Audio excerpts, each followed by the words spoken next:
सुप्रभात बच्चों, मैं हूँ उषा, महाराजा अग्रसेन स्कूल हिसार से। आज हम कक्षा 9वीं की पाठ्य पुस्तक क्षितिज भाग 1 के काव्यखंड की कविता वाक पढ़ेंगे। इस कविता की कवित्री ललित जी है। पंक्तियां देखिए। रस्सी कच्चे धागे की खींच रही मैं नाव, जाने कब सुन मेरी पुकार, करे दे भव सागर पार। पानी टपके कच्चे सकोरे, व्यर्थ प्रयास हो रहे मेरे, जी में उठती रह हूँ, घर जाने की चाह है घेरे। तो यहाँ पे कवित्री कहती हैं, रस्सी कच्चे धागे की, कच्चे धागे कमजोर व नाशवान साधन, खींच रही मैं नाव। नाव नाव कैसी है? जीवन रूपी नाव। यहाँ पे नाव को जीवन बताया गया है। तो कवित्री कहती हैं कि मैं अपनी जीवन रूपी नाव को कच्चे धागे के समान कमजोर व नाशवान साधनों के द्वारा खींच रही हूँ, अर्थात संसार रूपी सागर से जीवन रूपी नाव को सांसारिक उपायों के द्वारा पार ले जाने का प्रयास कर रही हूँ। जाने कब सुन मेरी पुकार, पुकार प्रार्थना, करे देव भव सागर, भव संसार, सागर समुद्र पार।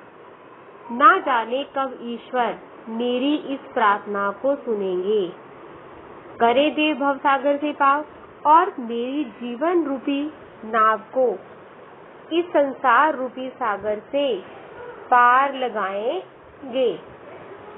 पानी टपके कच्चे सकोरे, व्यर्थ प्रयास हो रहे मेरे। कवित्री का कथन है कि मेरा जीवन कच्चे सकोरे, कच्चे मिट्टी के बर्तन के समान है। जिस प्रकार कच्ची मिट्टी के सकोरे में पानी डालने से वह गलकर टूट जाता है, इसी प्रकार मेरा जीवन भी नश्वर है, नाशवान है। व्यर्थ प्रयास हो रहे मेरे, इसलिए इस जीवन की नाव को खींचने के मैं जितने भी प्रयास कर रही हूँ, वे सभी व्यर्थ प्रतीत होते हैं। जी में, हृदय में उठती रह हूँ, भूख का होता है पीड़ा, घर जाने की चाह घेरे, चाह इच्छा, और मेरे हृदय में रह कर हमेशा उस ईश्वर के समीप जाने की, उस ईश्वर के पास जाने की इच्छा घेरे रहती है। अर्थात यहाँ पर कहने का क्या भाव है कि इस संसार और जीवन की नश्वरता को देखकर मेरे हृदय में एक तीव्र पीड़ा उठती रहती है, और जो कवित्री है वह ईश्वर के पास जाना चाहती है, उसकी यह इच्छा सदैव बनी रहती है। भावार्थ, कवित्री के कहने का भाव है कि जो मनुष्य का जीवन है वह नश्वर है और क्षणभंगुर है, इसे एक ना एक दिन अवश्य मिट्टी में मिलना है। विशेष प्रस्तुत जो पंक्तियां हैं वह वाक शैली में रचित हैं। नाव और भवसागर में रूपक अलंकार है। जीवन को नाव के समान और संसार को सागर के समान बताया गया है। दूसरा पद्यांश देखिए। खा खाकर कुछ पाएगा नहीं, न खाकर बनेगा अहंकारी, अहंकारी घमंडी। सम खा, सम का अर्थ होता है आंतरिक और बाहरी इंद्रियों पर नियंत्रण रखना। सभी होगा संभावी, संभावी समानता की भावना आएगी।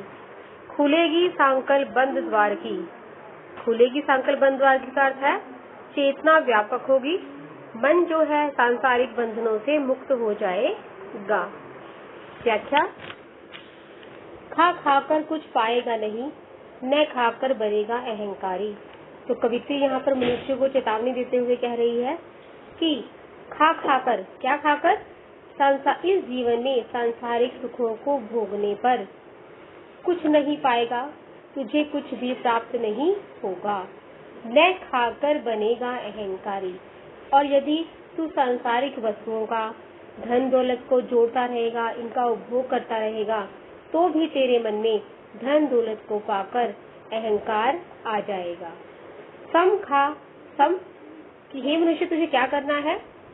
अपनी आंतरिक और बाहरी इंद्रियों पर नियंत्रण रखना है, तभी होगा संभावी, तभी सांसारिक साधनों के प्रति संभाव बनाए रख सकता है। खुलेगी सांकल बंद द्वार की, और ऐसा करने से मन के अंदर एक व्यापक चेतना का विकास होगा और उससे मुक्ति भी प्राप्त होगी। अर्थात यहाँ पर कहने का भाव है कि मनुष्य को सांसारिक मोह माया के बंधनों से मुक्ति मिल सकेगी। कहने का भाव है कि मानव को सुख और दुख दोनों ही परिस्थितियों में संभाव बनाए रखना चाहिए और यही उसकी मुक्ति का साधन है। विशेष वाक शैली का सुंदर प्रयोग किया गया है। भाषा सरल, सहज एवं भावानुकूल है। खा खाकर में पुनरुक्ति प्रकाश अलंकार है। सम में यमक अलंकार है आदि।